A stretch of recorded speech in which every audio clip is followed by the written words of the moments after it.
जय हिंद साथियों, मैं अभिषेक कुमार सविंद्रा क्लासेस में आपका स्वागत करता हूं। बड़े दिनों बाद फ्रेंड्स आज हम क्लास अपनी अपलोड कर रहे हैं। तो सबसे पहले किसी प्रॉब्लम के कारण क्लास अपलोड नहीं हो पा रही थी। तो आइए आज हम मोस्ट इंपॉर्टेंट जो हमारे परीक्षाओं के लिए बन सकते हैं क्वेश्चंस उसके बारे में पढ़ेंगे। तो हमारा टॉपिक आज का कांग्रेस रहेगा। तो अगर कोई भी दिक्कत परेशानी बीच में हुई हो तो उसके लिए क्षमा चाहेंगे, ठीक है, क्योंकि थोड़ी प्रॉब्लम हो गई थी और इसी कारणवश आपको क्लासेस प्रोवाइड नहीं की जा रही थी। ठीक है, तो आज हम कांग्रेस के बारे में पढ़ने जा रहे हैं। तो जो भी अगर समस्याएं हों कमेंट करिएगा और बताइएगा, ठीक है। सबसे पहले आज हम कांग्रेस के बारे में समझेंगे। कांग्रेस क्या था। कांग्रेस एक संस्था थी, भारत की एक ऐसी संस्था थी जो उस समय इसका उदय हुआ था जब भारत में ब्रिटिश शासन चल रहा था। ठीक है, इसी के बारे में आज हमें पढ़ना है। तो सबसे पहले मोस्ट इम्पॉर्टेंट हम देखेंगे कि इसकी स्थापना होती क्यों है, भारत में कांग्रेस की स्थापना क्यों होती है और क्यों इसको कहा जाता है कि भारत का एक ऐसा जो स्वतंत्रता एक एसोसिएशन था जिसे कांग्रेस कहा जाता था। इसकी प्रमुख भूमिकाओं के बारे में हम जानकारियां इकट्ठा करेंगे। सबसे पहले देखते हैं कि कांग्रेस नाम का अभी कोई चर्चा नहीं थी, बात नहीं थी। 1857 की क्रांति हो चुकी थी। भारत में एक ऐसी महान विद्रोह या क्रांति कही जा सकती है, ऐसा हो चुका था कि वह जो विद्रोह था यह था कि कांग्रेस जो ब्रिटिश सरकार थी वो भारत से उसकी जड़ों को उखाड़ फेंकने के लिए भारत के कुछ विद्रोही या प्रताड़ित व्यक्ति या सैनिकों ने इनका विद्रोह किया था और ऐसी सिचुएशन दोबारा भारत में ना बने, तो इसी कारणवश कांग्रेस की क्या होती है, स्थापना होती है। तो सबसे पहले हम देखते हैं कि कांग्रेस की किस किस कारणवश स्थापना की बातें रखी जाती हैं। तो सबसे पहले देखा जाए कि रॉले एक्ट के बारे में तो बाद में बात करते हैं, ठीक है। तो सबसे पहले हम देखते हैं वर्नाकुलर नामक एक्ट आया जो पत्रकारिता से संबंधित था, ठीक है, रिपन के शासनकाल में आया। उसके बाद आ जाता है कि 1857 की क्रांति के मुख्य उदाहरण जो आए थे बीच में कि ऐसी क्रांतियां ना हो सके। इसकी समस्याएं क्या थी, भारत में जो कुछ व्यक्ति थे, ठीक है, जो ब्रिटिश सरकार से कोई अपनी मांगे को मनवाना चाहते थे या मांगना चाहते थे, उसके लिए एक संस्था होनी चाहिए जिसे कहते हैं बीचवई करना, बीच की बातों को जानना, पहले ब्रिटिश सरकार की बातों को रखना क्या कहते हैं भारतवासियों के सामने और भारतवासियों की मांग को ब्रिटिश के सामने रखने के लिए, ठीक है। तो इसी कारणवश उस समय 1884 की बात आ जाती है। कब आ जाता है, 1884। 1884 में आ जाता है भारत अगर कहा जाए गवर्नर जनरल लॉर्ड डफरिन। क्या आ जाता है, लॉर्ड डफरिन। भारत का बागडोर किसके हाथों में चली जाती है, लॉर्ड डफरिन के हाथों में चली जाती है। और लॉर्ड डफरिन जो था एक कहते हैं कि बुद्धिमान गवर्नर जनरल था। उसने सोचा कि हम एक ऐसी संस्था की स्थापना करवा देते हैं जिससे हम कोई भी अगर गलत काम करते हैं या कोई भी हम बर्बरता करते हैं भारतवासियों के ऊपर, तो सारा का सारा बोझ हम किसके ऊपर डाल देते हैं, उस संस्था के ऊपर डाल देते हैं। क्लियर है। तो उन्होंने कहा कि एक ऐसे व्यक्ति की खोज करनी चाहिए या तलाशनी चाहिए कि जिसका भारत के प्रति जो है ज़्यादा आभाव हो और भारत को प्रिय भी हो, भारतवासियों को क्या हो, प्रिय हो, और वह अंग्रेजों का भी प्रिय हो। तो उन्होंने ढूंढते ढूंढते एक व्यक्ति को ढूंढा जिसका नाम था A.O. ह्यूम। A.O. ह्यूम नाम सुना होगा, A.O. ह्यूम, ठीक है। A.O. ह्यूम को ढूंढा। तो ये जो है एक IAS अधिकारी थे, ठीक है। 1857 की जब क्रांति हो रही थी तो वह कार्यरत थे किसमें, IAS पे, ठीक है, जिसे DM कहा जाता है, या इस पोस्ट पे क्या थे, कार्यरत थे। तो इनको देखा लॉर्ड डफरिन ने देखा कि हमें क्या करना चाहिए, A.O. ह्यूम को बुलाना चाहिए क्योंकि ये भारतवासियों को भी प्रिय थे, भारतवासियों को भी प्रिय थे और प्लस ब्रिटेन के तो थे ही, ठीक है। इन दोनों को प्रिय थे A.O. ह्यूम, ठीक है। इन्होंने कहा कि हम क्या करते हैं, A.O. ह्यूम को बुलाते हैं और इनसे बात करते हैं कि हमें एक संस्था बनानी है और उसका स्ट्रक्चर बनाना है। तो कहा जाए A.O. ह्यूम मान गए। उन्होंने एक संस्था का गठन करने की बात करती है और उसका नाम क्या दिया गया, कांग्रेस दिया गया, ठीक है, भारतीय राष्ट्रीय कांग्रेस नाम इसका दे दिया गया। उन्होंने कहा ठीक है, हम एक ऐसी संस्था का गठन करेंगे जिससे क्या करते हैं, एक भारत की कोई भी समस्याएं हो अंग्रेजों के सामने रखी जा सके। भारतवासी को भी प्रिय थे तो भारतवासी भी मान गए कि ठीक है हम भी इसमें पार्टिसिपेट कर लेंगे, ठीक है। तो इसका जो रखा गया कि हम इसको रखते हैं पुणे में, रखेंगे पुणे में दिसंबर 1800 1985 में इसका क्या कहते हैं पहला अधिवेशन रखा गया। ठीक है, अधिवेशन रख दिया गया। और अगर कहा जाए पुणे में रखा गया, जो मुंबई के शहर है बम्बई, पुराना समय क्या था बम्बई, 95 में चेंज हो जाता है, नाम दे दिया गया क्या मुंबई दे दिया गया। इसे में रख दिया गया किसका पुणे में रखा गया। और इसमें क्या कहते हैं कितने लोगों को बुलाया गया, लगभग 72 लोग शामिल होने थे। ठीक है, और पुणे में उस समय क्या फैल गया, प्लेग फैल गया। क्या फैल गया, प्लेग फैल जाता है, जिसके कारणवश क्या यहाँ का अधिवेशन क्या कर दिया गया, रद्द कर दिया गया। ठीक है, और पहला अधिवेशन रखा गया कहाँ पर, बम्बई में। कहाँ रखा गया, बम्बई में। ठीक है, गोकुल संस्कृत विश्वविद्यालय ग्वालियर टैंक। ठीक है, किसमें रखा गया, गोकुल विश्वविद्यालय। चलो ब्लैक प्लेग हो गया है, जिसे ब्लैक डेथ कहते हैं। ब्लैक क्या कहा जाए, ब्लैक डेथ कहते हैं। ठीक है, क्या कहते हैं, डेथ कहते हैं, ब्लैक डेथ। प्लेग को क्या कहते हैं, ब्लैक डेथ कहते हैं। क्लियर है।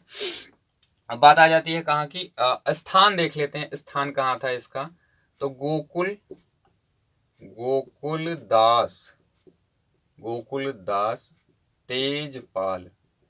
तेजपाल संस्कृत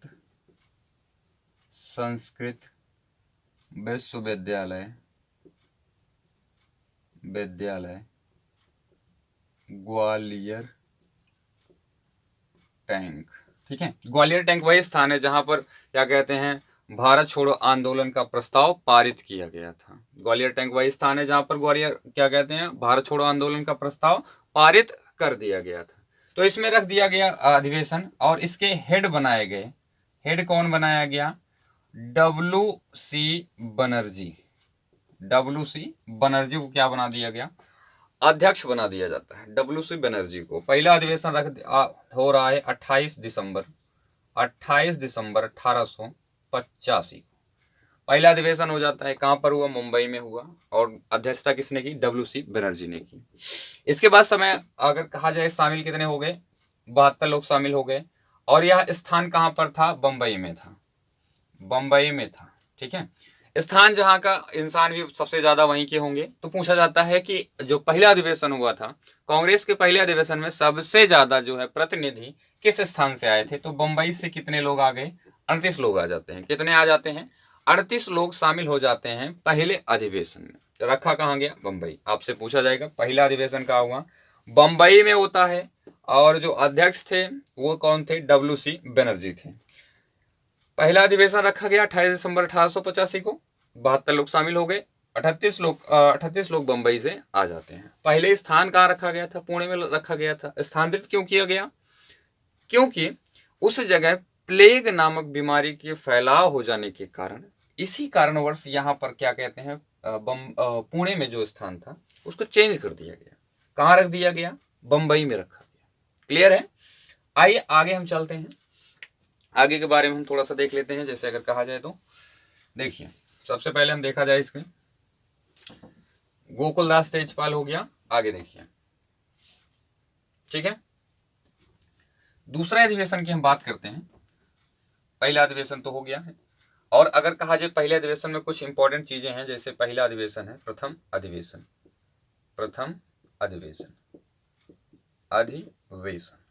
ठीक है। अध्यक्ष कौन, WC बनर्जी हो जाते हैं। WC बनर्जी के बाद शामिल कितने थे, 72 लोग थे। 38 लोग बम्बई से थे, 38 लोग बम्बई से थे। और अगर कहा जाए कितने लोग, अगर कहा जाए बम्बई से थे, उसके बाद अगर कहा जाए सुरेंद्र नाथ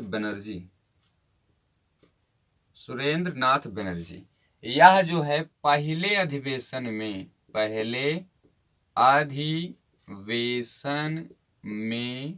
शामिल नहीं हुए।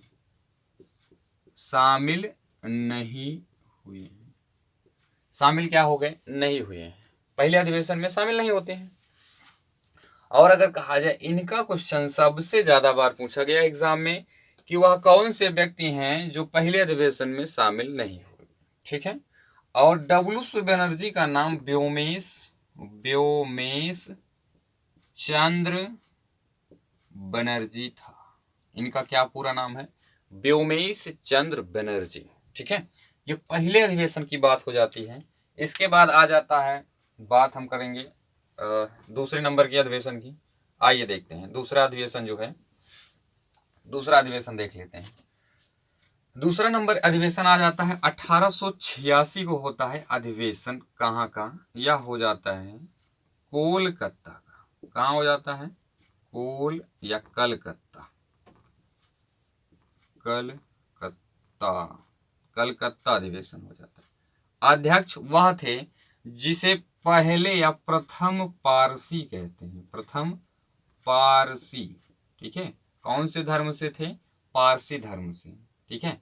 जिसकी पुस्तक का नाम poverty of un British rule है, जिसे द ओल्ड मैन कहा जाता है। दादा भाई नौरोजी, भाई नौरोजी, ठीक है, दादा भाई नौरोजी। और इसमें 436 लोग शामिल होते हैं, मेंबर। अब कहा जाए कि अगर कहा जाए कहीं जगह पर कोई क्या कहते हैं बात चल रही हो, पहले 72 लोग शामिल हो और ज़्यादा लोग शामिल हो जाएं, तो कन्फर्म है कि एक ऐसी संस्था बन जाती है जिससे महत्वपूर्ण हो गई हमारे लिए। ठीक है, कितने लोग? 436 लोग शामिल हो गए। क्लियर? अब प्रथम पारसी शामिल हो गए, दादा भाई नौरोजी। इनको कहा जाता है ओल्ड मैन ऑफ इंडिया। ठीक है, किस क्या कहा जाता है?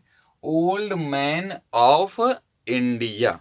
क्या कहा जाता है? ओल्ड मैन ऑफ इंडिया कहा जाता है। क्लियर है? ओल्ड मैन ऑफ इंडिया कहा गया। और बस इतना ही याद रखिएगा, इससे यही तक बनेगा। ठीक है, कितने लोग शामिल हुए? 436 लोग शामिल हुए थे। अध्यक्षता दादा भाई नौरोजी। कहाँ पर? कलकत्ता में हुआ था। क्लियर? इसके बाद अधिवेशन आ जाता है आपका अगला सन आ जाता है आपका 1887। स्थान आ जाता है मद्रास। और जो इम्पोर्टेंट है, अध्यक्ष बदरुद्दीन तैयब जी। यह वही व्यक्ति हैं जो पहले मुस्लिम व्यक्ति थे। पहले मुस्लिम व्यक्ति थे। पहले क्या थे? मुस्लिम व्यक्ति थे। क्लियर है? 1887 में अधिवेशन होता है तीसरे नंबर का। स्थान आ जाता है मद्रास। बदरुद्दीन तैयब जी जो पहले मुस्लिम, पूछा जाएगा कांग्रेस के पहले पहले मुस्लिम अध्यक्ष कौन थे? तो बदरुद्दीन तैयब जी थे, जिन्होंने कहाँ की अध्यक्षता की थी? मद्रास की। किस नंबर का था? आ जाता है क्या नंबर? आ जाता है तीसरा। स्थान आ जाता है मद्रास वर्तमान नाम क्या है? चेन्नई है। क्या है? वर्तमान नाम क्या है? चेन्नई है। यह हम यूरोपीय कंपनियों में पढ़ेंगे कि मद्रास और जो है, जैसे अगर कहा जाए बम्बई की स्थापना किसके द्वारा की जाती है, जैसे फ्रांसिस डे नाम का था जिसने मुंबई की स्थापना कर दी थी, उसी प्रकार जो है हम पढ़ेंगे। आ जाता है तीसरा अधिवेशन हो गया। इसके बाद आ जाता है 1888 का। अब डफरिन को यह लग गया था कि ये लोग जो हैं अधिक से अधिक लोग इसमें शामिल हो रहे हैं और भारतीय इसमें रुचि दिखा रहे हैं।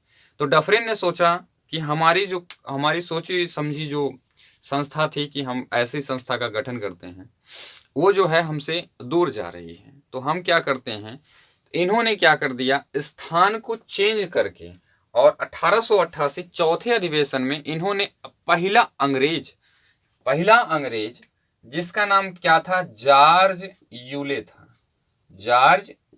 था। इसने जॉर्ज यूलो को क्या बना दिया? अध्यक्ष बना दिया। किसको? जॉर्ज यूलो को। पहले अंग्रेजी अध्यक्ष। स्थान था इलाहाबाद। वर्तमान नाम क्या था? प्रयागराज। क्या नाम था? प्रयागराज था।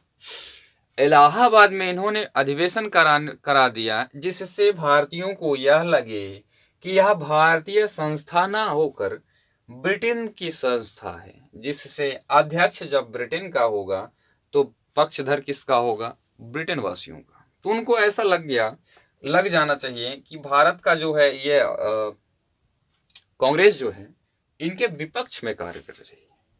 तो कहा जाए अंग्रेजों का जो है रवैया ऐसा ही था, भारतीयों को क्या कहते हैं अपने आप में लड़वाते रहते थे। तो यही बात थी। आगे की जो क्लासेस मतलब अगर कहा जाए अधिवेशन है, हम अगली क्लास में करेंगे। लगभग 3 क्लासों में हम कांग्रेस को समाप्त करेंगे। ठीक है, मोस्ट इंपॉर्टेंट क्वेश्चन को एक बार रिवीजन कर लेते हैं। देखिए, पूछा जाएगा कांग्रेस की स्थापना किस गवर्नर जनरल के शासनकाल में हुई? तो लॉर्ड डफरिन। किसके दिमाग की उपज? लॉर्ड डफरिन की है। स्थापना कौन करता है? एओ ह्यूम करते हैं। ठीक है, एलन एक्टोबियम ह्यूम नाम दिया जाता है इनका, जो भारत के नहीं ब्रिटेन के रहने वाले थे। और वह जो है उस समय कांग्रेस अगर कहा जाए भारत में 1857 के समय वो आईएएस के पदवी पर धारण किए गए थे। पहला अधिवेशन देख लेते हैं कहाँ पर होता है। 28 दिसंबर 1885 को यह अधिवेशन रखा गया। किसी कारणवश अगर कहा जाए स्थान पुणे रखा गया, लेकिन प्लेग फैल जाने के कारण यह अधिवेशन रद्द करना पड़ा। ठीक है, और अधिवेशन कहाँ रख दिया गया? यह अधिवेशन रख दिया गया था कहाँ पर? मुंबई में। और पहले अध्यक्ष बन जाते हैं कांग्रेस के व्योमेश चंद्र बनर्जी, जिसका नाम WC बनर्जी भी है। स्थान बंबई था। 72 लोग शामिल होते हैं। क्लियर है। और सुरेंद्र नाथ बनर्जी एक ऐसे व्यक्ति थे जो इसमें शामिल नहीं होते हैं। ठीक है, 72 लोग शामिल हो गए। इसके बाद दूसरा आ जाता है 1886। स्थान कलकत्ता हो जाता है। प्रथम पारसी, जिसे ओल्ड मैन ऑफ इंडिया भी कहा जाता है, जिनका नाम दादा भाई नौरोजी था। ठीक है, पहले पारसी थे। 436 लोग पहले अधिवेशन में शामिल हो जाते हैं। आ जाता है तीसरा 1887। अब स्थान था मद्रास, वर्तमान चेन्नई। अब इसके जो है बदरुद्दीन तैयब जी अध्यक्ष कौन थे? बदरुद्दीन तैयब जी पहले मुस्लिम अध्यक्ष थे। ठीक है, इसके बाद आ जाता है 1888 चौथा अधिवेशन। जॉर्ज यूले थे। क्या थे? जॉर्ज यूले प्रथम इंग्लिश व्यक्ति या अंग्रेज कहा जा सकता है, अंग्रेज थे। स्थान इलाहाबाद था। वर्तमान नाम क्या है? प्रयागराज है। तो हम लोग यही क्लास रखते हैं। अगर आपको क्लास पसंद आए तो लाइक करिएगा और शेयर करिएगा। ठीक है फ्रेंड, तो बस आज की क्लास यहीं तक। आगे की क्लासेस जल्द आपको मिल जाएंगी। जय हिंद, जय भारत।